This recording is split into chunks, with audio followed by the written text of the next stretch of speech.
ಕರ್ನಾಟಕ ರಾಜ್ಯ ಕಾನೂನು ಸೇವೆಗಳ ಪ್ರಾಧಿಕಾರ, ಯಾದಗಿರಿ ಜಿಲ್ಲಾ ನ್ಯಾಯವಾದಿಗಳ ಸಂಘ, ಜಿಲ್ಲಾ ಆರೋಗ್ಯ ಮತ್ತು ಕುಟುಂಬ ಕಲ್ಯಾಣ ಇಲಾಖೆ, ಯಾದಗಿರಿ ವೈದ್ಯಕೀಯ ವಿಜ್ಞಾನಗಳ ಸಂಸ್ಥೆ ಮತ್ತು ಬೋಧಕ ಆಸ್ಪತ್ರೆ, ಜಿಲ್ಲಾ ಹಿರಿಯ ನಾಗರಿಕ ಮತ್ತು ವಿಶೇಷಚೇತನರ ಸಬಲೀಕರಣ ಇಲಾಖೆಯಿಂದ ಸಾರ್ವಜನಿಕ ಆರೋಗ್ಯ ರಕ್ಷಣೆ ದಿನ ಹಾಗೂ ಅಂತಾರಾಷ್ಟ್ರೀಯ ವಿಶೇಷಚೇತನರ ದಿನಾಚರಣೆ ಅಂಗವಾಗಿ ಯಾದಗಿರಿ ಜಿಲ್ಲಾ ನ್ಯಾಯಾಲಯದ ಆವರಣದಲ್ಲಿ ಇಂದು ವಿಶೇಷಚೇತನರಿಗೆ ಸಲಕರಣೆ ವಿತರಣೆ ಕಾರ್ಯಕ್ರಮ ಹಮ್ಮಿಕೊಳ್ಳಲಾಗಿತ್ತು. ಹೈಕೋರ್ಟ್ ನ್ಯಾಯಮೂರ್ತಿ ಹಾಗೂ ಯಾದಗಿರಿ ಆಡಳಿತಾತ್ಮಕ ನ್ಯಾಯಮೂರ್ತಿ ಕೆಎಸ್ ಹೇಮಲೇಖ ಕಾರ್ಯಕ್ರಮಕ್ಕೆ ಚಾಲನೆ ನೀಡಿದರು.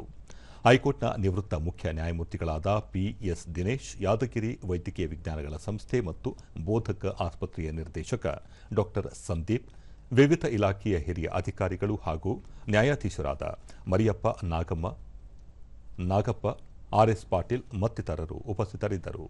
ಇದೇ ವೇಳೆ ವಿಶೇಷಚೇತನರಿಗೆ ವಿಶೇಷ ಸಲಕರಣೆ ವಿತರಿಸಲಾಯಿತು.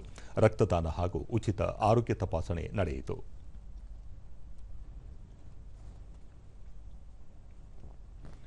ಬಳಿಕ ಹೈಕೋರ್ಟ್ ನ್ಯಾಯಮೂರ್ತಿಗಳಾದ ಕೆಎಸ್ ಹೇಮಲೇಖ, ನಿಮ್ಮ ಮನೆ ಬಾಗಿಲಿಗೆ ಬಂದು ಅಲ್ಲಿಗೆ ಎಲ್ಲಾ ರೀತಿಯ ನ್ಯಾಯ ನೀಡಲು ಮುಂದಾಗಿದ್ದೇವೆ. ಈ ಮೂಲಕ ವಿಶೇಷಚೇತನರಿಗೆ ಪ್ರೋತ್ಸಾಹ ನೀಡಲು ನ್ಯಾಯಾಂಗ ವ್ಯವಸ್ಥೆ ಮುಂದಾಗಿದ್ದು, ಇಂತಹ ಕಾರ್ಯಕ್ರಮಗಳು ಹೆಚ್ಚೆಚ್ಚು ನಡೆಯಬೇಕು ಎಂದರು.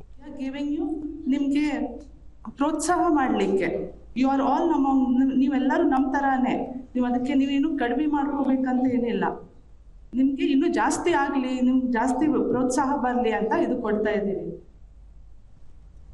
ಹೈಕೋರ್ಟ್ನ ನಿವೃತ್ತ ಮುಖ್ಯ ನ್ಯಾಯಮೂರ್ತಿಗಳಾದ ಪಿಎಸ್ ದಿನೇಶ್, ವಿಶೇಷಚೇತನ ಫಲಾನುಭವಿಗಳಿಗೆ ಯುಡಿಐಡಿ ಕಾರ್ಡ್ ನೀಡುವುದರಲ್ಲಿ ಯಾದಗಿರಿ ಜಿಲ್ಲೆ 31ನೇ ಸ್ಥಾನದಲ್ಲಿ ಇತ್ತು.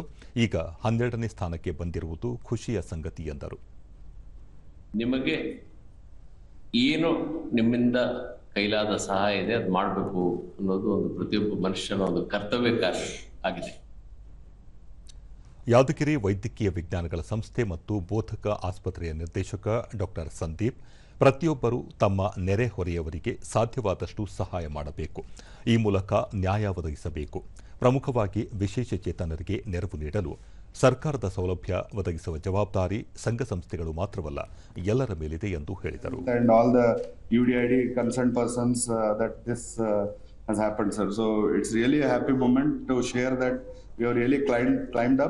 And definitely we'll be number one shortly, going by the coordination and speed with which we are working.